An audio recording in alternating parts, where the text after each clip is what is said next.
हनुमान के सामने युद्ध में टेक दिए थे घुटने। जी नमस्कार दोस्तों, आप सभी का स्वागत है हमारे YouTube चैनल मेरे प्रभु पर। अगर अभी तक आपने हमारे इस चैनल को सब्सक्राइब नहीं किया है तो अभी सब्सक्राइब करें। तो आज की इस वीडियो में हम आपको बताने वाले हैं, क्या सच में बाली हनुमान के सामने युद्ध में घुटने टेकने पर विवश हो गया था? क्या सच में हनुमान जी ने सिर्फ अपनी शक्ति का 10वां हिस्सा ही प्रयोग करके बाली को हरा दिया? हनुमान जी जो कि राम भक्त है, जिन्हें संकट मोचन भी कहा जाता है, इसलिए हनुमान जी के लिए कहा जाता है, चारों जुग प्रताप तुम्हारा है प्रसिद्ध जगत उजियारा।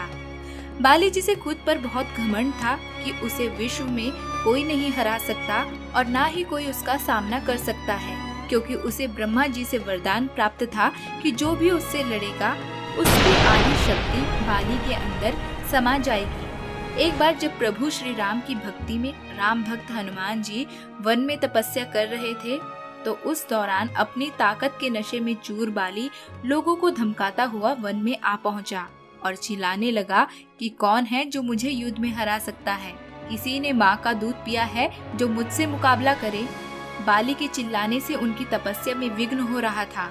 तब उन्होंने वानर राज बाली से कहा कि आप अति बलशाली हैं, आपको सचमुच कोई नहीं हरा सकता, आप व्यर्थ में ही साधारण लोगों को परेशान कर रहे हैं। यह सुनकर बाली और ज्यादा भड़क गया। उसने हनुमान जी को चुनौती दे दी और यहाँ तक कह डाला, रे वानर, तो जिसकी भक्ति करता है मैं उसे भी हरा सकता हूँ। बस फिर क्या था, बचपन से जिस प्रभु की भक्ति में हनुमान जी लीन रहते थे, उनके नाम पर ऐसी चुनौती सुनकर बाली ने चुनौती स्वीकार कर ली। इसके पश्चात ये तय हुआ कि अगले दिन सूर्योदय होते ही दोनों के बीच दंगल होगा। अगली सुबह हनुमान जी तैयार होकर दंगल के लिए निकले ही थे कि ब्रह्मा जी उनके समक्ष प्रकट हुए। उन्होंने हनुमान जी को समझाने की कोशिश की कि वे बाली की चुनौती स्वीकार न करें, लेकिन हनुमान जी ने उनसे निवेदन कर कहा कि हे प्रभु, बाली ने मेरे प्रभु श्री राम को चुनौती दी है। ऐसे में अगर मैं उसकी चुनौती को अस्वीकार कर दूंगा तो दुनिया क्या समझेगी? यही ना कि प्रभु भक्ति में लीन हनुमान अपने प्रभु का मान भी बचा न सका, इसलिए उसे तो सबक सिखाना ही होगा। यह सुनकर ब्रह्मा जी ने कहा, ठीक है, आप दंगल के लिए जाओ, लेकिन अपनी शक्ति का सिर्फ 10वां हिस्सा ही लेकर जाओ। यह सुनकर हनुमान जी मान गए और अपनी कुल शक्ति का 10वां हिस्सा लेकर बाली से दंगल करने के लिए चल पड़े। दंगल के मैदान में हनुमान जी ने जैसे ही बाली के सामने अपना कदम रखा, ब्रह्मा जी के वरदान के अनुसार हनुमान जी की शक्ति का आधा हिस्सा बाली के शरीर में समाने लगा। चंद पलों के बाद बाली को लगने लगा मानो उसके शरीर की नसें फटने वाली है और रक्त बाहर निकलने ही वाला है। बाली का शरीर इन शक्तियों को संभाल नहीं पा रहा था और उसे मूर्छित होने जैसा आभास होने लगा।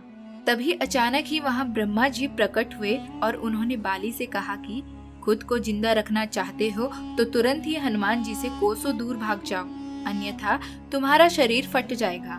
बाली को कुछ समझ में नहीं आया, लेकिन वह ब्रह्मा जी को यूं प्रकट देखकर समझ गया कि कुछ गड़बड़ है और वह वहां से तुरंत ही भाग खड़ा हुआ। बहुत दूर जाने के बाद उसे अब राहत मिली थी, शरीर में हल्कापन लगने लगा। तब बाली ने देखा कि ब्रह्मा जी उसके समक्ष खड़े हैं। तब ब्रह्मा जी ने बाली से कहा कि तुम खुद को दुनिया में सबसे शक्तिशाली समझते हो, लेकिन तुम्हारा शरीर हनुमान की शक्ति का छोटा सा हिस्सा भी नहीं संभाल पा रहा है। तुम्हें मैं बताना चाहता हूँ कि हनुमान अपनी शक्ति का 10वां भाग ही लेकर तुमसे लड़ने आए थे। सोचो, यदि संपूर्ण भाग लेकर आते तो तुम्हारा क्या होता? बाली ब्रह्मा जी की बातों को सुनकर समझ गया कि मैंने बहुत बड़ी भूल की है। इसके बाद बाली ने हनुमान जी के समक्ष जाकर, मुझे क्षमा करें हनुमान। तो इस तरह बाली ने हनुमान जी के सामने अपनी हार स्वीकार कर ली। तो देखा दोस्तों, कैसे हनुमान जी के समक्ष बाली ने अपने घुटने तक टेक दिए थे। कैसी लगी आपको ये जानकारी? अगर पसंद आई है तो वीडियो को लाइक जरूर करें और साथ ही हमें अपने विचार कमेंट में जरूर बताइएगा। अगर आपने अभी तक इस चैनल को सब्सक्राइब नहीं किया है तो जल्दी से सब्सक्राइब करें। धन्यवाद।